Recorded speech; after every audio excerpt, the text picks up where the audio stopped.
Hello everyone. आज हम Excel की सीरीज़ में लेके आए हैं एक नया टॉपिक। आज हम बात करने वाले हैं एक फंक्शन की जिसका नाम है इफ एरर। तो इसका बेसिकली इस्तेमाल हम कहाँ करते हैं, सबसे पहले इस टॉपिक पे बात कर लेते हैं। जैसा कि आप नाम से ही समझ रहे होंगे, इफ एरर, यदि किसी भी डेटाबेस में कोई एरर आता है तो उस एरर को हाइड करने के लिए हम इसका इस्तेमाल करते हैं। एरर कई तरीके का हो सकता है, जैसे एरर आता है आपका div एरर, हैज एन आ जाता है, ठीक है। तो इस तरीके के कई सारे एरर आते हैं डेटाबेस में, तो उसको हाइड करने के लिए इसका इस्तेमाल करते हैं। Welcome to my channel Bajrang Singh official. चलिए शुरू करते हैं हम आज का टॉपिक।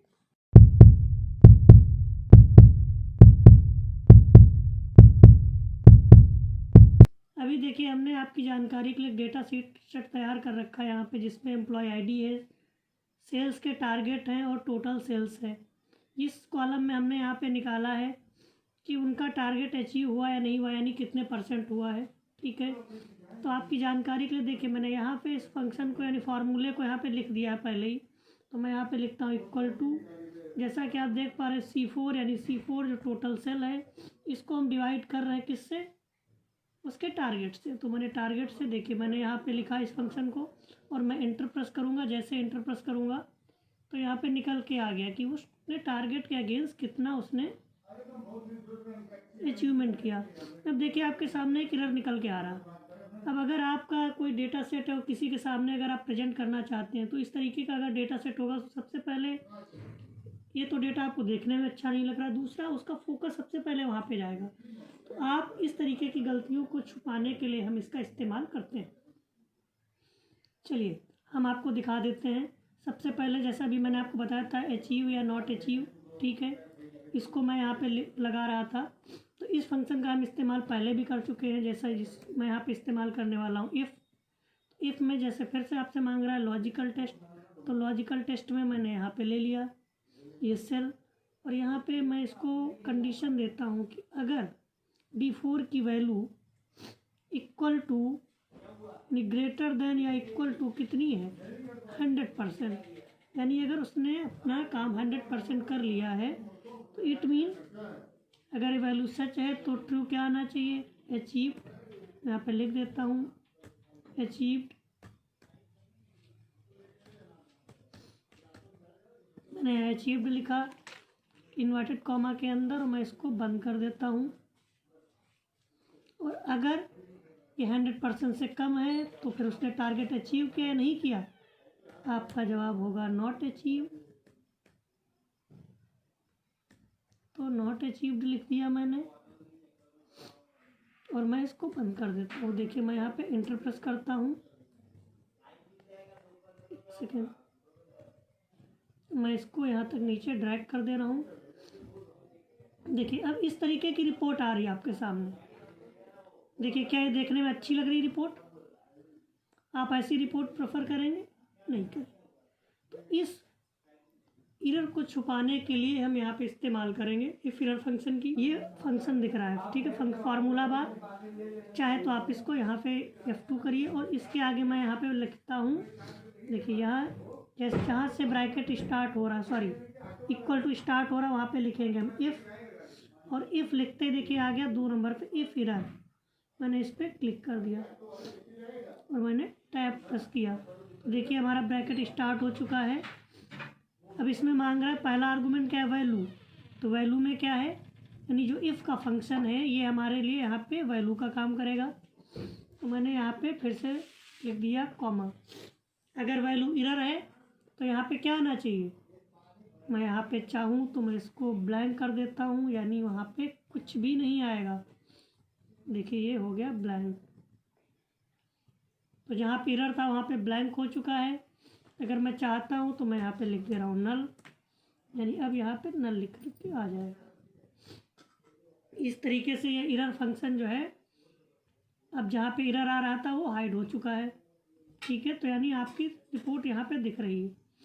अब चलिए मैं यहाँ पे लगाता हूँ VLOOKUP। VLOOKUP के लिए मैंने यहाँ पे लिया एम्प्लॉय आईडी, सेलेक्ट कर लिया। मैं डेटा की रेंज लेता हूँ, किसी भी एम्प्लॉय आईडी के अगेंस्ट उसकी सेल निकाल लेता हूँ। तो ये मैंने इंटर प्रेस किया। देखिए अभी एक एरर निकल के आ रहा है यहाँ पे, हैज एन यानी नॉट एप्लीकेबल। अगर मैं यहाँ पे ये आईडी एंटर कर देता हूँ तो उसका टोटल सेल निकल के आ गया, लेकिन अगर आईडी हटाता हूँ तो नॉट एप्लीकेबल लिख के आता। तो मैं यहाँ पर भी उसी तरीके में आपको फिर से बता दूँ, आपको इफ एरर फंक्शन यहाँ पे पास करना है, इफ एरर लिखेंगे, ब्रैकेट स्टार्ट होता है और वैल्यू के अंदर जो रहेगा ये फंक्शन पास हो जाएगा। देखिए केवल एक ही आर्गूमेंट आता है वैल्यू, तो वैल्यू के अंदर आपने इस फंक्शन को लिखा है, ठीक है। तो मैं यहाँ पे लगाता हूँ कॉमा, अगर वैल्यू इफ एरर, अगर एरर है तो वहाँ पे क्या वैल्यू चाहिए, मैं लिख दे रहा हूँ प्लीज एंटर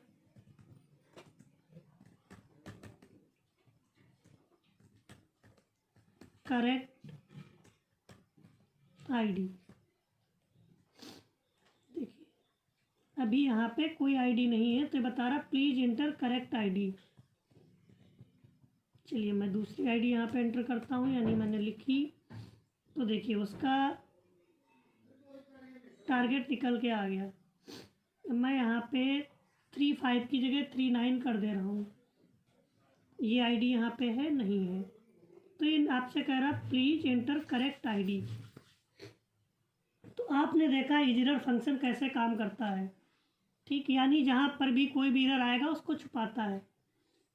अब मैं आपको बताने जा रहा हूँ इस फंक्शन का एक बहुत ही बेहतरीन इस्तेमाल आप कैसे और कहाँ कर सकते हैं। जैसा कि उम्मीद करता हूँ कि अगर आप एक्सेल चला रहे हैं तो एक्सेल में एक बेसिक फंक्शन आता है वीलुकअप। कोई भी ऐसा बंदा नहीं होगा एक्सेल पे काम करने वाला जो इस फंक्शन का इस्तेमाल ना करता हो, ठीक है। आपने इसका इस्तेमाल किया है, लेकिन आज मैं इसमें आपको एक ऐसी चीज़ बताने वाला हूँ जो आपके बहुत ही काम आ सकती है।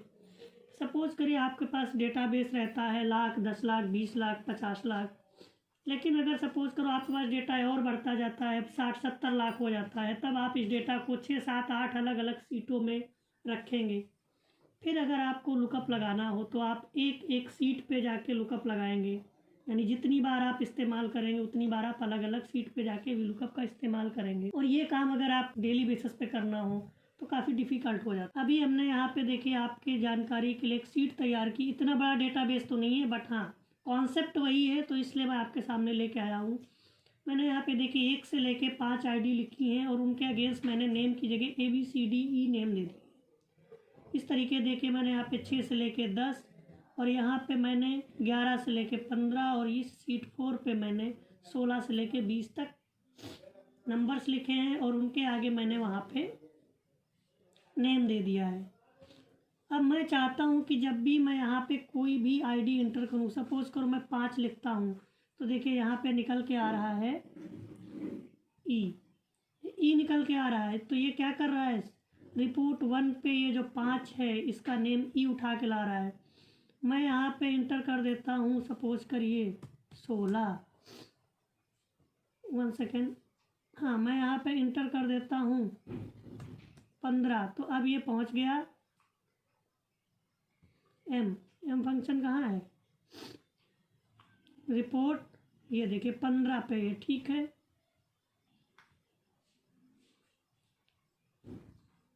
तो अब इस तरीके से मैं यहाँ पे इंटर कर देता हूँ, सपोज करिए 9, तो 9 पे है आई, देखता हूँ 9 के अगेंस्ट आई है। तो ये फार्मूला आपको बता रहा हूँ मैंने इसका किस तरीके से यहाँ पे लगाया है। कॉन्सेप्ट बिल्कुल क्लियर है। सबसे पहले यहाँ पे आपको लिखना है वीलुकअप। वीलुकअप का पहला आर्गुमेंट है लुकअप वैल्यू, जो वैल्यू हमें लुकअप करनी है, देखनी है वो कहाँ पे है, यानी क्या है, तो मैंने यहाँ पे सेलेक्ट कर लिया A2। फिर आपसे पूछ रहा है टेबल एरे, तो टेबल एरे में मैं रेंज ले लेता हूँ, ये रेंज है हमारी, ठीक है, कॉमा 2, कॉमा 0 और मैं यहाँ पे इंटर कर देता हूँ। अभी तो यहाँ पे एरर आ रहा है, ठीक है, लेकिन मैं यहाँ पे बात कर रहा हूँ, सपोज करो अगर मैं 3 इंटर करूँगा तो यहाँ पे C आ जाएगा, देखिए आ गया। और अगर मैं 9 इंटर कर रहा हूँ तो अभी एरर आ रहा है। तो मैं इसी टॉपिक पे बात करने वाला हूँ। इसके आगे मैं लगा देता हूँ इफ एरर। अब मेरा इफ एरर के बाद वैल्यू में तो ये वैल्यू आ गई, कॉमा यहाँ पे अगर मैं लिख देता हूँ नॉट फाउंड,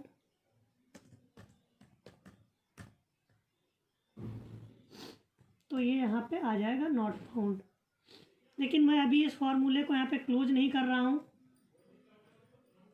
तो मैं अभी इसको यहीं तक रखता हूँ नॉट फाउंड, यानी मैं इसको हटा देता हूँ। अब हमारे सामने एक ये फॉर्मूला बन चुका है इतना, ठीक। ये अभी क्या करेगा, रिपोर्ट 1 पे जो रेंज थी उस पे काम कर रहा है। मैं इस फॉर्मूले को कॉपी करके यहाँ पेस्ट करता हूँ, और जहाँ पे सीट 1 थी, यानी मैंने रिपोर्ट 1, अब मैं जाता हूँ रिपोर्ट 2, यानी ये सीट हमारी ये वाली है, रिपोर्ट 2 वाली, इसको ढूंढेगा, ठीक है। इसके बाद मैं यहाँ पे फिर दोबारा इसको पेस्ट कर देता हूँ फॉर्मूले को। यहाँ पे मैं कर देता हूँ 3, यानी रिपोर्ट 3 पे भी सेम रेंज है तो वहाँ जाके ढूंढेगा। अब मैं कर देता हूँ यहाँ पे 4, यानी सीट 4, यानी रिपोर्ट 4 की भी सीट पे जाके ढूंढेगा। 4 सीटों पे ये प्रॉपर जाके ढूंढेगा। अगर नहीं मिलता है तब वैल्यू लेके आएगा नॉट फाउंड।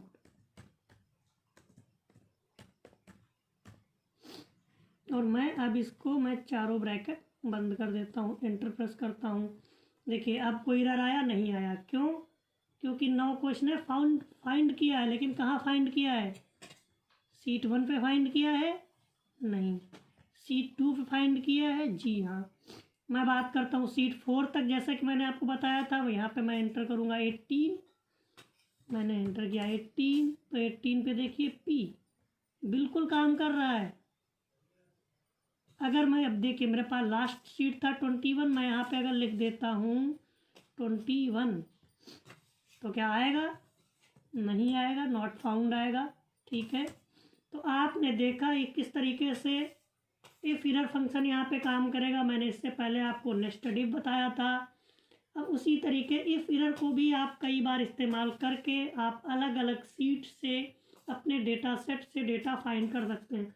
सपोज करिए कि आपके पास कोई डेटा सेट है जो आपके कॉलम ए में है किसी सीट के, और उस डेटा को आपको फाइंड करना है अलग अलग वर्कबुक से, अलग अलग सीट से।